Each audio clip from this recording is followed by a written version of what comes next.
The first time I heard my father's voice, it echoed through bulletproof glass. Not in a living room, not at a birthday, but in a visitation booth, inside one of the most dangerous prisons in the state. For years I thought I didn't have a dad.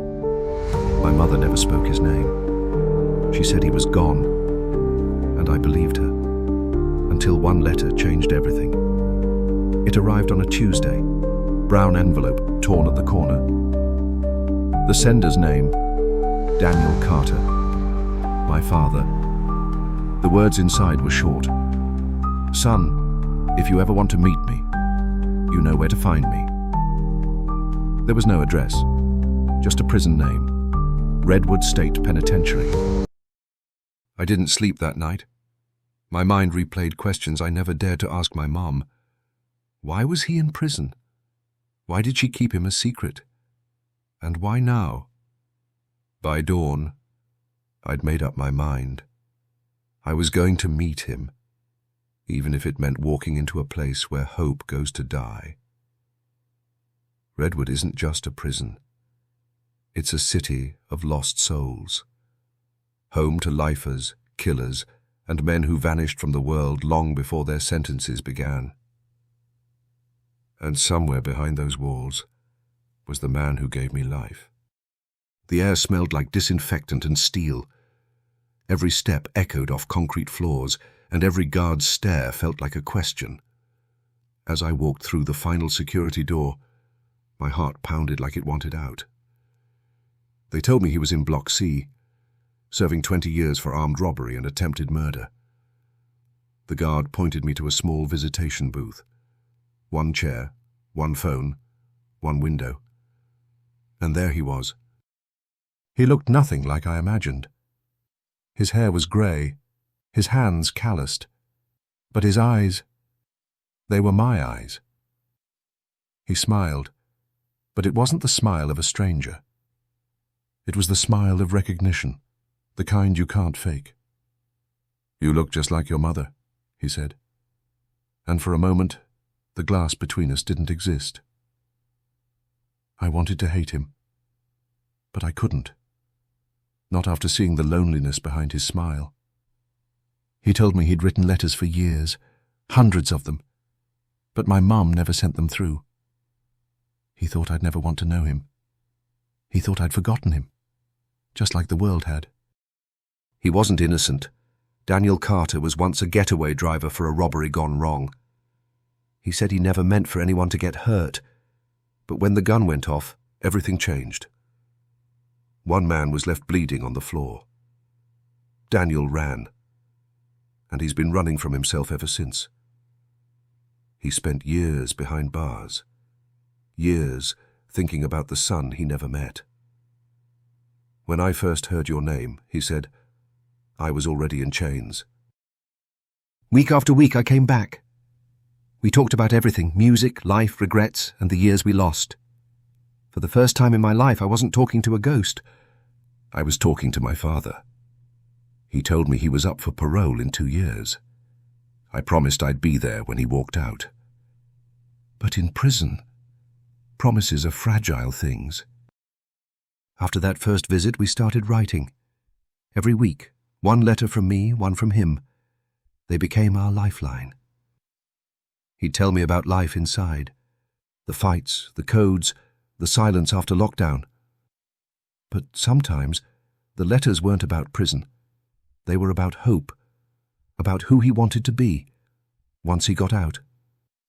He said writing to me gave him a reason to stay out of trouble, that if he got in one more fight, he'd lose his chance at parole. But then, one week, his letter didn't come. At first, I thought the mail was slow. Then 2 weeks passed, then 3. I called the prison. They said he'd been moved.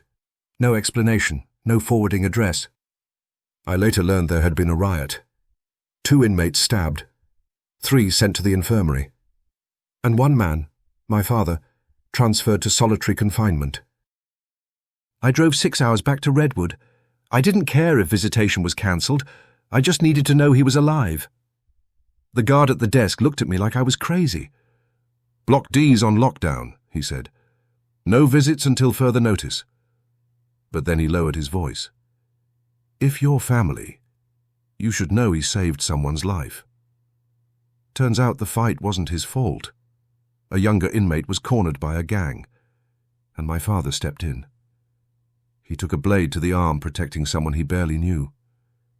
The same man the world called a criminal became a protector behind bars. After that day, I decided I'd start filming my visits. I wanted people to see who he really was, not just an inmate number. I asked him if he'd talk on camera. He smiled through the glass and said, "I've got nothing left to hide." That first interview changed everything. He talked about the man he used to be, the anger, the guilt, the pain. "I used to think prison was my punishment," he said. "Now I see it was my mirror." Millions of people saw that clip online, but none of them knew what was really happening inside. A few weeks later, a journalist reached out to me. She'd been investigating corruption inside Redwood. She said my father's name came up more than once, in reports, in warnings, in whispers. She told me something I didn't want to believe, that my father wasn't just serving time. He was surviving a secret the prison didn't want out. That night I got a new letter, but it wasn't like the others. It was short, scrawled. "Don't come here again. They know about you." I didn't understand what he meant. Not until the next morning, when a news alert changed everything. That morning, I saw his name on the news. Daniel Carter, hospitalized after a violent attack inside Redwood. The same man who'd saved someone's life was now fighting for his own. They said it was an inmate dispute, but deep down I knew better. A year later, I finished our documentary, Letters from Redwood. It wasn't about prison. It was about redemption, about a man the world threw away, and the son who found him there.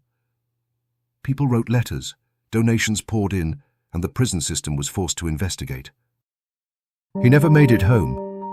Complications from that injury took him a few months later. But I was there when they carried his body out, and this time the gate didn't close behind him. I met my father for the first time in prison, and lost him there too. But in that place, I learned something he never could, that even behind walls and wire, the truth finds a way out. This story isn't about crime. It's about forgiveness. It's about how two broken lives found each other in the unlikeliest place imaginable and built something real before the clock ran out.